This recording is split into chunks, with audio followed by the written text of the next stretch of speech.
You talk about love being not spiritual, but practical. So love is an action. It's very selfish to say, Deepa, I will like you only if you become a Hindu. I will like you only if you become an ecologist or environmentalist. I like you only if you become a reader of Resurgence or come to Schumacher College. Those are not the kind of way of friendship. Friendship, Deepa, I love you as you are. Whatever you believe, however you live, wherever you live, whatever your politics, doesn't matter. I love you as you are. That is radical love. I was thinking about it from a dominant systems and dominant cultures.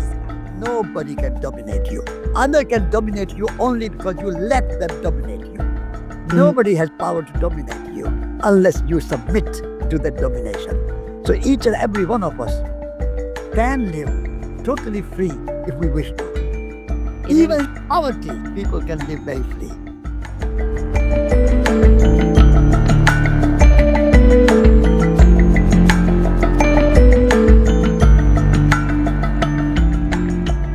Welcome to the Adda. I'm your host, Deepa Mirchandani.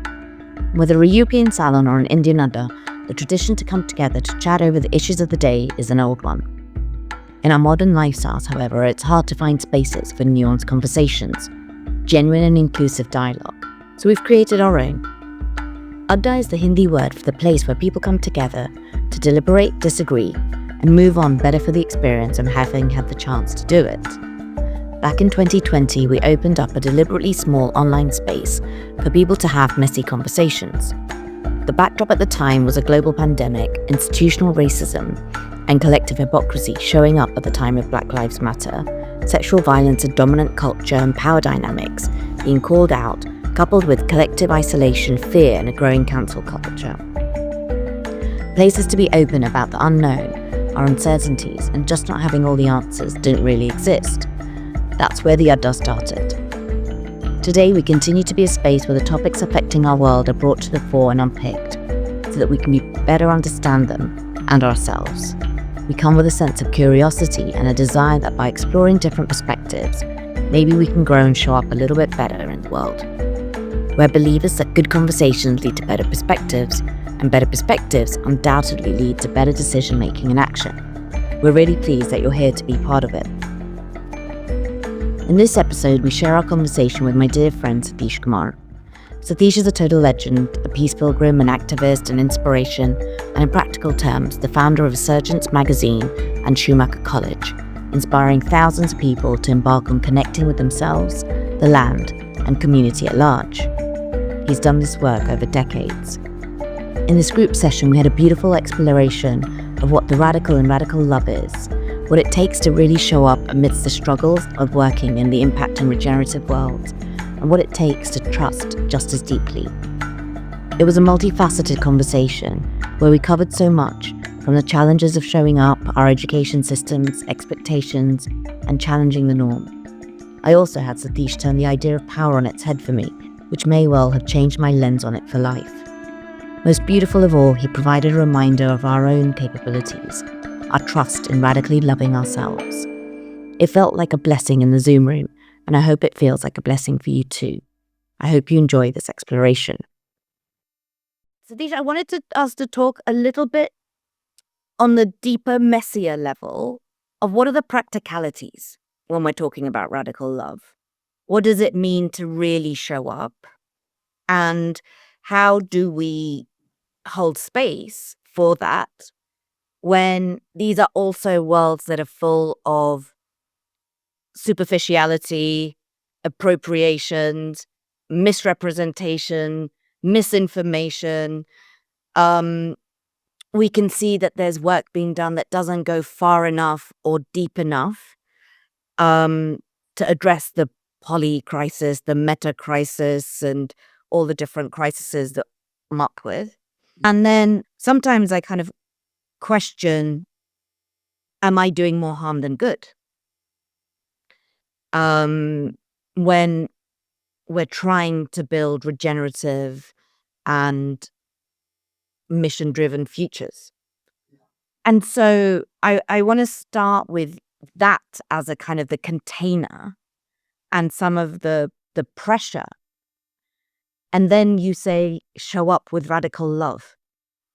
And so, given that context, what does radical love mean to you? And let's start there and then we'll see what happens. Okay. Now, there are two powerful ideas in the world. One is truth, and the other is love. Now, we quite often get stuck in truth.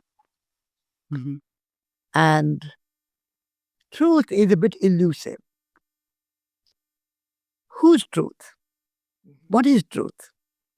My truth, your truth, his truth, her truth, their truth? Whose truth? So everybody is fighting for truth. And we love the idea of truth.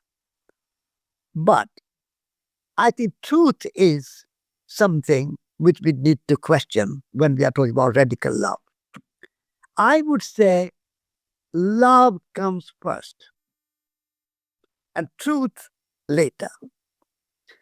When you have a radical love in your heart, then you say, I love you, whatever is your truth.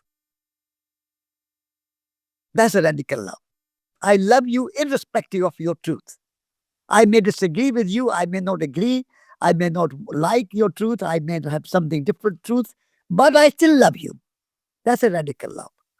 At the moment, all our problems in the world today, whether it's a Gaza or Ukraine or Hindu-Muslim problem or Christian Muslim problem or race problem or immigration problem or Trump problem or Tory problem, whatever your problem has, they're all coming from an idea of truth. And love gets on the back seat. I would like to put truth on the back seat and love on the front seat. Because if you have love in your heart, then you can say, all right, whatever. If you are Muslim, I love you. You are Christian, I love you. You are Gazan, I love you. Palestinian, I love you. Ukrainian, I love you. Russian, I love you. Chinese, I love you. Communist, I love you. Capitalist, I love you. Whoever you are, your truth is fine. I love you. That's a radical love. But at the moment, we say, I love you only if you are Christian, or I love you only if you are Hindu, I love you only if you are capitalist, only love you if you support Labour, I only love you if you support Tory, I only love you if you vote for Trump, or I love you only if you support Israel, whatever. So that is where I think radical love comes in. That you have to let go of this, your idea of truth.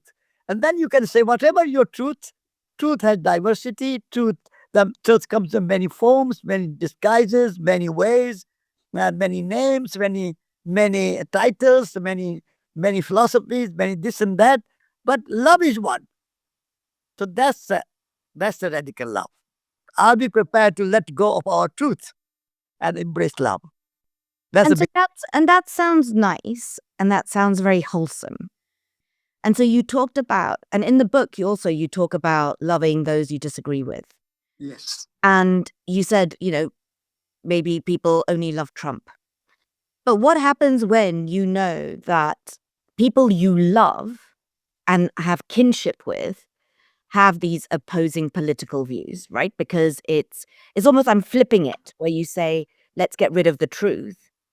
So when you're starting with love, but then you can't understand the truth of where this polarization exists, like in the US election, the results, actually, how do you cultivate acceptance, particularly when you're sitting with love? Because these are your neighbors, these could be family members, these could be, people who are looking after your kids. You're near and dear. You're near and dear. No, the thing is, you when you are radical love practitioner, you try to understand the other side of truth, other person's truth, other truth. There's no one truth. There are 8 billion people in the world. There are 8 billion truths. And I try to understand your truth. You try to understand my truth because we love each other. We respect each other. We are humans. We love each other. So when you have a love in your heart, um, Biden will start to understand Trump's truth, and Trump will start to understand Kamala Harris's truth, and Kamala Harris will start to understand whoever's truth it is.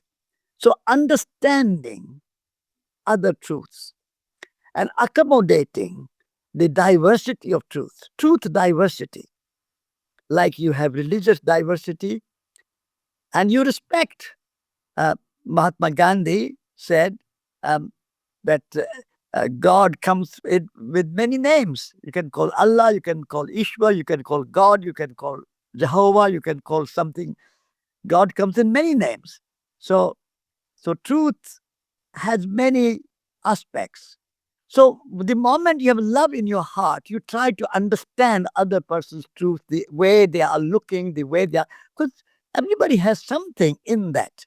Nobody's completely black or completely white. There are always shades of gray. There are always truths. Where so all our problems come in the world, particularly the political problems. Why there is so much animosity between America and Russia, for example, Ukraine and Russia? Um, why we need NATO? Why we need so many billions of dollars of armies and nuclear bombs and so on? Because we think that I have the truth and the other is the enemy. And so, in the name of protecting our truth, we are destroying the truth, so to speak. So, So wait a minute. So then that gets kind of complicated, because one minute we're saying let's respect and love everybody's truth, and that truth can be multifaceted. Yeah. Then you're also saying don't hold on to your truth too radically, or you hold on to your literally truth. radically. Now you hold on to your truth, and at the same time, you try to understand other people's truth, and say the truth comes in many forms and many guises and many different ways of understanding truth. So you understand the diversity of truth. Okay, but then how does that function on a day to day? Because if people are being dogmatic and they're saying my truth is the right way to do things, or it's this way or the highway, Yeah. then where's the common? How do you find common No, ground? so somebody's saying that my way is the right way. That means they have put truth before love. So I'm asking them to let go of your truth and put love before your truth. You understand? Yeah, I get it. I just don't know how to do it, because I that mean, sounds nice. How do you do it in like practical sense? If you and I are having issues, Yeah. what are the kinds of questions or that you may ask me, or what are the kinds of how do we hold space for that I mean, there are many ways. without me losing it? There are many ways to show your. So just say, let's have a cup of tea together. Let's you start. Let's go for a walk together. Before I start about talking about democracy, capitalism, communism, Russian way, American way, etc., Gazian way, or Palestinian way, or whatever, let's have a tea together. Love is to walk together. Love is to have something together where you are not talking about truth. You are not talking about democracy. You are not talking about capitalism or communism. You are not talking about Hindus or Muslims. You are not talking about Modi or whatever, Pakistan. You are talking about having a cup of tea together. That's where love is. Love does not have the intellectual, analytical kind of mind first. That comes later. Love is in friendship. Love is in walking together, tea together, having lunch together, and doing something together. Then if you say Biden and Putin will have tea together, that's a totally different game. Where you can, the moment you say that Boris Johnson and Starmer or whoever the leader is will have tea together, they will have lunch together, they will go for a walk together. That's where the love is. So I think we have to put sort of some sort of action before we get into convincing that, oh, you are wrong, I'm right. So how do I deal with you? Because you are capitalist, you are communist, you are Hindu, you are Muslim. How do I deal with you? There's no need to deal with you. Let that person be whoever they are. Just make friendship with them. Start with friendship. Then you can decide later whether you want to be a communist or capitalist or Hindu or Muslim or Tory or Labour or whatever you want to be later. First thing is to be friendship. Oh, I like that. I can do a cup of tea. I'd have a cup of tea with you any day. Always. In the book also I noticed that you talk about love being not spiritual but practical. So love is an action. Um, and you talk about that changing of motivations and intentions. And I thought that was really interesting. And how Because the idea of love, everybody will agree. Everybody say, I mean, who would say I don't like love? Everybody would agree, but they don't practice. So what I'm saying is the love is not an idea. Love is not a spiritual kind of metaphysics. It's the practice. It's how you behave. How do you behave with your husband and wife, for example? If you love, you may have two different agreements, two different ideas, different opinions, different views about the world, and yet you live together and you eat together and you walk together. You have tea together. You have children together. So even husband and wife can have two different truths, and they can have different views and different ideas in the world, and still they can love each other. And so love is not simply an idea. Love is not a philosophy. Love is not a kind of spiritual metaphysics. Love is how you live every day, respecting each and every person as they are, who they are, without any judgment, without any opinion, without any expectation. You are as you are. Deepa is how Deepa is. I accept you as you are, not I accept you if you agree with me. That's a conditional. That's a selfish. It's very selfish to say, Deepa, I will like you only if you become a Hindu.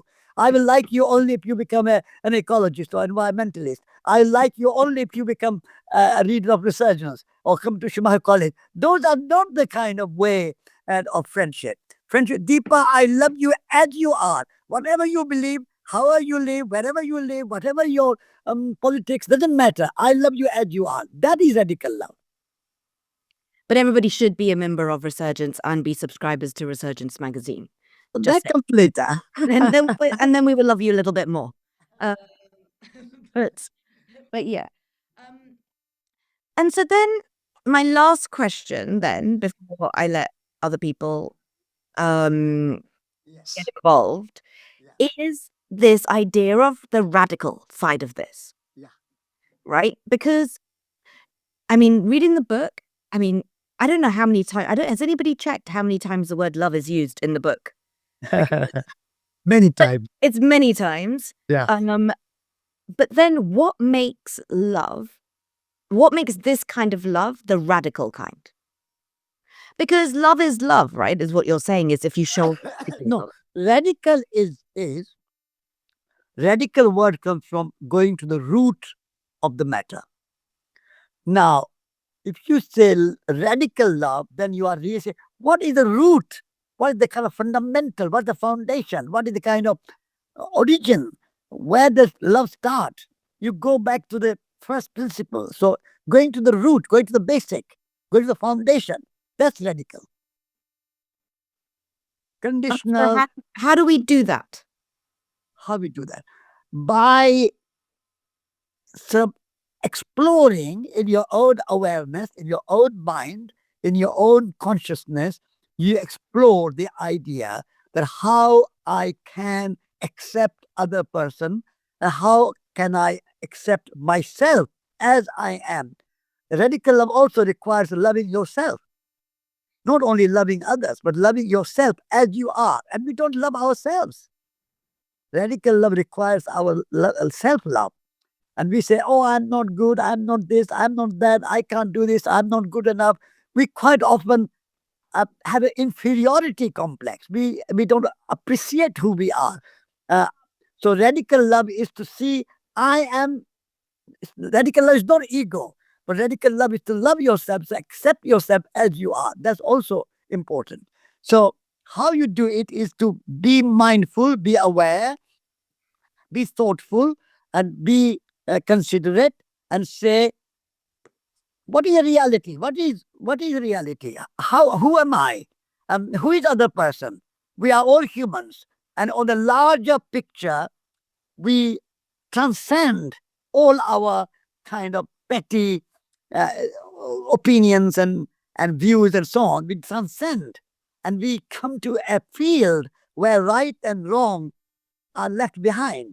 The poem by Rumi called There's a Field Beyond Right and Wrong, and I Meet You There. So you transcend all the right and wrong, and I am right and you are wrong, and she's right and he's wrong. All this is a kind of dualism. And in radical love, you go beyond this dualistic kind of polarized view and say that there is a common humanity everywhere. That's a radical love. Can I ask then, like on this duality piece, because equally, like we talk about power. So I think this like ideas of power and energy, quite interesting, and like the use of them. How does radical love and who holds power and where we put our energies, how do they sit together? Because I mean, quite often people use the term power of love. So power has many, again, in words, language, power has many meanings, many different kinds of power. Power of office. So somebody, Biden has power when he's in the White House, but the moment he got out of the White House, he has no power. And so power comes with office, or power comes with something else. So the power of love is the soul power. It's a kind of power of your spirit, power of your personality, power of your experience, power of your conviction, power of your commitment, power of something. So the power has many different shades, many different meanings. So, but we have power.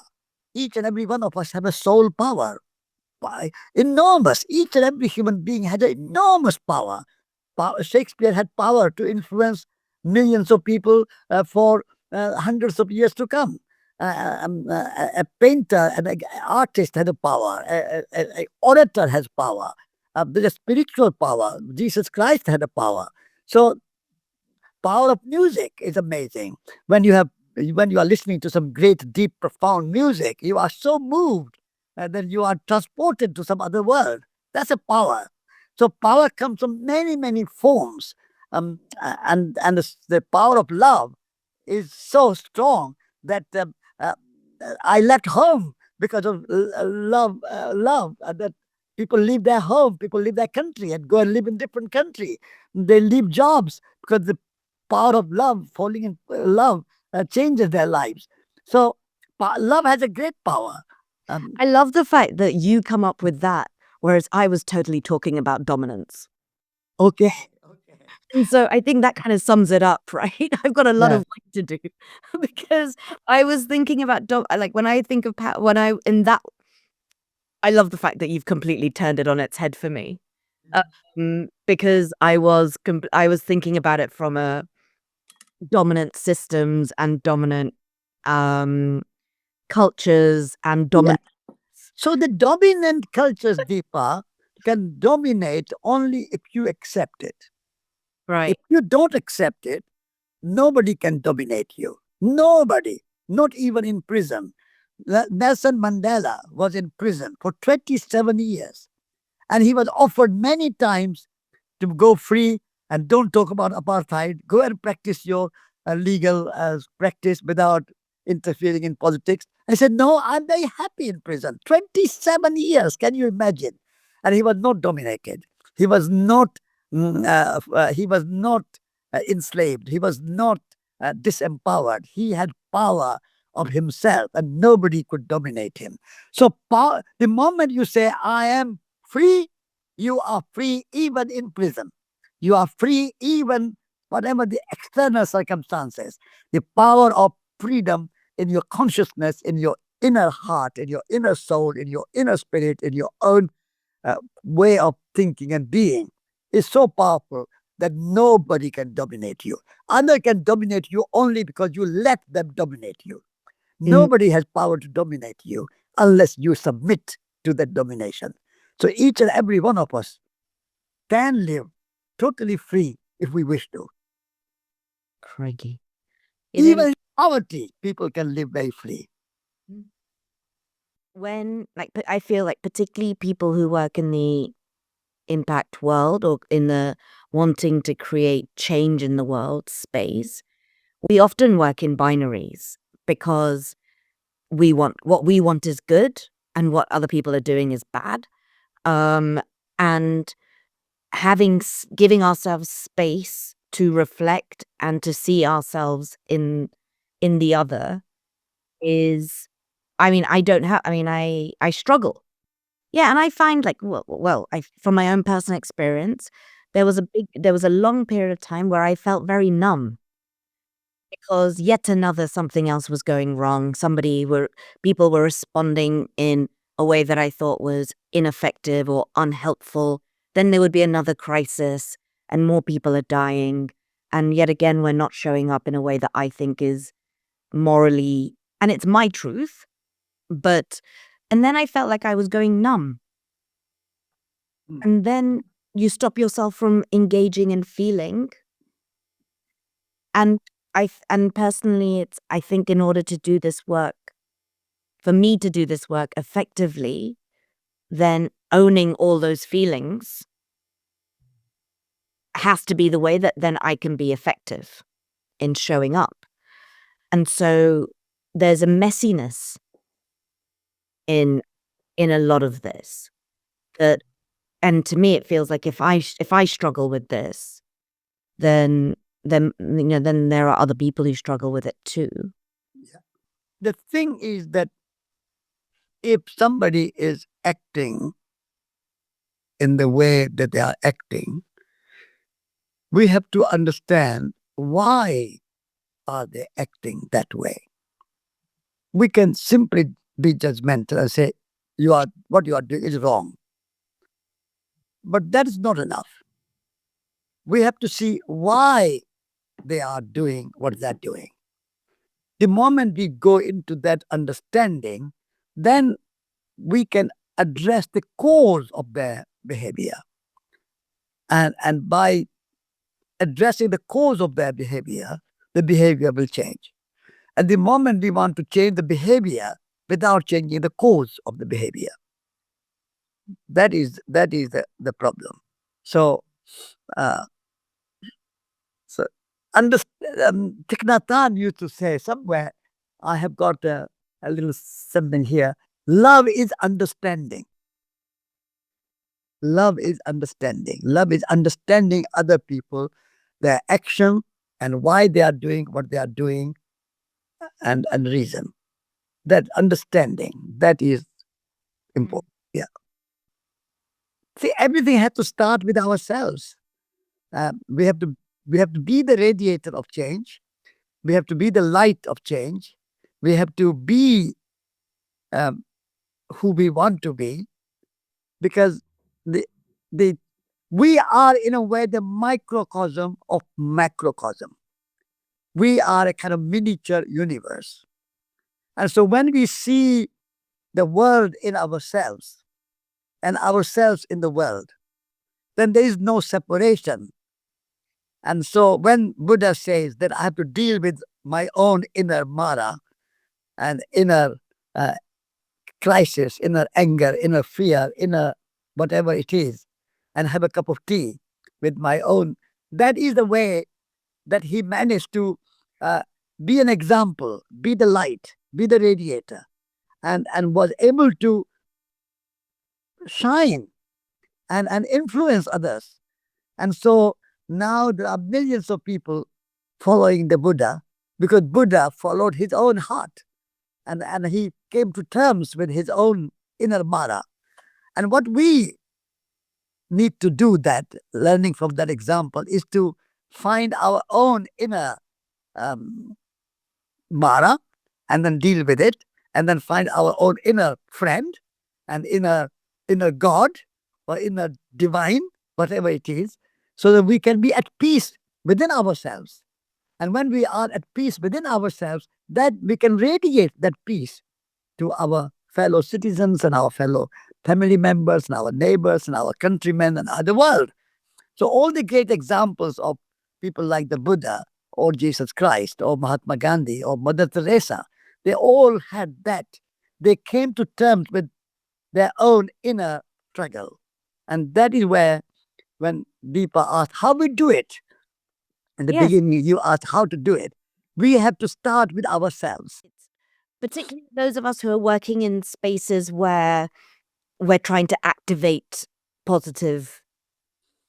And again, I'm now using my truth of what I think is positive change. Then we are constantly confronted with organizations, institutions, people who may be at a different place than us, and we're trying to work through what positive shifts can look like. So, and we're working on time limits. We're working on, like, and by time limits, I mean the world is burning, right? I mean, there are world time limits, or it feels like there is. And so, there are still these challenges and blocks in the work that we do that we get confronted with on a day-to-day basis. And we are doing the work. We are trying to be better in and of ourselves. Yet we are working with with institutions and systems and ways of being that are contrary, that we're trying to shift and be a part of, whilst we do the work with ourselves. But we're also trying to change all this other crap. So how can we speed up the process with love and encourage others to be part of that process? Because just to say work on yourself, like we're operating with so much noise and so much harm. Yeah. No, the thing is that life is a struggle. Life is a challenge. Life, if you want to be Mahatma Gandhi or Martin Luther King or be Deepa or Satish, whoever you are, in whatever way, small or large, if you want to work on a personal transformation, social transformation, whatever transformation you want to work on, it's not going to be easy. No. So accept that it will be struggle, it will be challenge, it will be difficult. There'll be some ups and downs. There'll be heights and lows. There'll be all those difficulties. And embrace that and accept that and say that life is not going to be easy.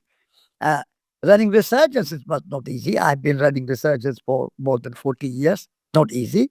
Whatever work you do, writing a book is not easy. Learning to play violin is not easy.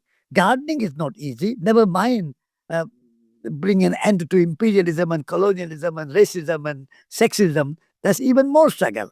So life is a struggle. And we need to say that I am welcoming that struggle. I am welcoming those problems. I am ready. I'm ready. Problems come. I meet you halfway and I will deal with you.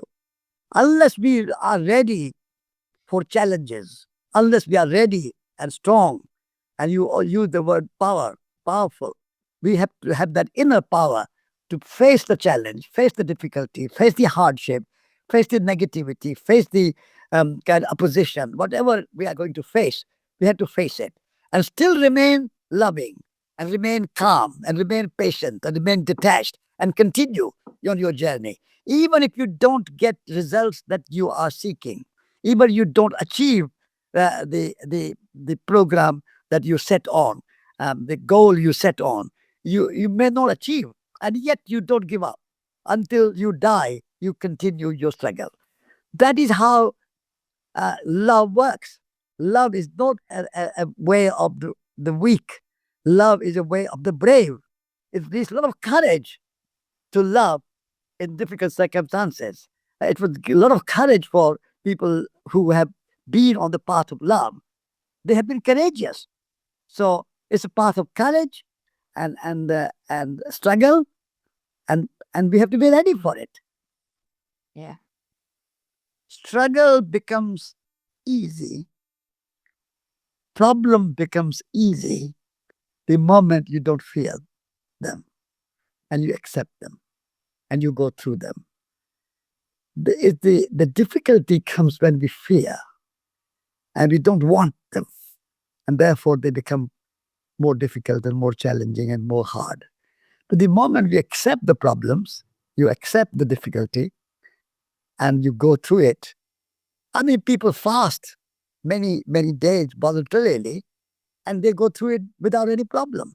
But if they fear hunger, even going without food one day, they will find it very difficult. The moment you accept something voluntarily, then even pain, even difficulties, even struggle can become easy. In addition to courage, you also need to trust. There will be betrayal. People will let you down occasionally, not always, but occasionally. And there will be some hardships, but you still trust. In the end, there is a kind of truth in what some Julian of Norwich said. I visited her cell in Norwich, and she said, "In the end, all shall be well. All manner of things shall be well." And so you have to have that trust in your heart to say, I mean, look, I went around the world without any money. Every single day for 2.5 years, every single day, I'm starting in the morning to walking. And I don't know where I will stay. I don't know where I'll get food because I had no money. And walking. And yet for 2.5 years, sometimes up, sometimes down, sometimes hunger, sometimes feast, all that happened. But for 2.5 years, I survived. Only thing I had in my heart was trust. Trust yourself. Like love yourself, trust yourself. You are capable of solving any problem will come to you. You don't lack anything. You have been given imagination. You have been given courage. You have been given possibility to trust. You have been given possibility to become an artist, a visionary, a spiritual person, a singer, a dancer, a gardener, a cook, whatever you want to be. You have everything. Other people will help you, but you have relationship. You have parents, you have friends, you have teachers. They're all there. You have them. The moment you trust yourself and say, I lack nothing, everything is there for me. Universe has already given me mind to think, heart to feel, hands to make, legs to walk. What more do I want? I don't need any corporation to give me a job. I don't need any university to give me a PhD or BA or MA degree. I have everything. The moment you have trust in yourself, then you can start to walk on the radical love, path of radical love. So, in addition to courage that we talked about, we also need this trust in yourself. At the moment, we don't trust ourselves. We think somebody has to give me education, somebody has to give me a job, somebody has to give me a house, somebody has to give me this, somebody has to give me this. I have nothing. You have everything. This is what I feel. And people are given this idea that you have nothing. Everything has to be given by somebody else. So we are made to feel inferior by the society. We are made to feel inadequate in our society. I want this radical love to make people feel that you have capacity and potential to be who you want to be. You can be a Beethoven, you can be a Picasso, you can be a Gandhi, you can be a Mother Teresa, you can be who you want to be. It's your courage and your trust. That's radical love. Loving yourself, but also trusting yourself. Oh my God, that's so powerful. I mean, they always, uh, all of us have much more in common, uh, and there's a much more unity than our differences. But the the way we are educated from age 5 to almost 20, we are educated not focus on our common humanity or common ground or common truth, but just focus on the differences and and be critical. Being critical is considered to be very high on the agenda of education. All the universities and all the schools teach you criticism. Be critical, critical person. Now, criticism always requires to focus on differences rather than unity, rather than common ground or common humanity. And so I think we need to change that if we want to bring love in our society, in our humanity. We have to start celebrating, appreciating the common humanity and what we share together. That's a much bigger, much more than the differences. And then also celebrate the differences and then criticize them. It's good to have many religions, good to have many languages, good to have many political philosophies, good to have many. This idea of monoculture, uniformity, that everybody should drink Coca Cola, otherwise you are no good. Everybody should wear blue jeans and eat McDonald's and have high rise architecture and everybody use same technology. This uniformity is a kind of uh, partly the cause of many of our conflicts because we want to impose one system on the whole humanity. We think this is the right system for everybody. And so Muslims want the whole world to be Muslim, Christians want the whole world to be, there's what they send missionaries around the world. And the communists want the whole world to be communist, capitalists want the whole world to be free market. Everybody wants the same thing for the whole world. And that is where I think we need to understand that we have much more in common. We don't need to have more uniformity. We all have human body. We all have two eyes. We all have two legs. We have much more in common. And so let us celebrate our diversity, celebrate our differences, and celebrate our unity, and so on. That is a very important part of our education. At the moment, our education is teaching us to be critical and not celebrate and not appreciate. Um, if you go to indigenous cultures or like peasant cultures, where people are very much involved in daily life of living and connecting with nature and farming, hunting, gathering, making things, art, craft, music, dance, all that. Those societies don't have this kind of crisis which our modern Western educated society has of identity crisis and many others. So when you say when it starts, I would say quite often it starts in our schools and universities. That's where we lose our connection with ourselves, our connection with nature, and we start to go more into our head. Our education is a kind of very head oriented and only half head because there are two hemispheres in our brain, left hemisphere and the right hemisphere. So right hemisphere is the more hemisphere of intuition, imagination, spirituality, relationship, feelings. And left hemisphere is more about jobs and administration and management and science and technology and analysis and all that. So our education starts to use our left brain and train our left brain and question everything. and lack of trust, lack of acceptance, and question everything, criticize everything, and live in our head more than live in our body, live in our hands, live in soil, live in nature, all that. So, so I think to some extent the crisis which many psychologists from Freud to Jung to modern psychology had analyzed, and lots of people go through sort of mental crisis, a very much kind of crisis of very highly educated people. And a lot of people who go to Oxford and Cambridge and big universities commit suicide. A lot of high rate of suicide in very highly educated, competitive universities.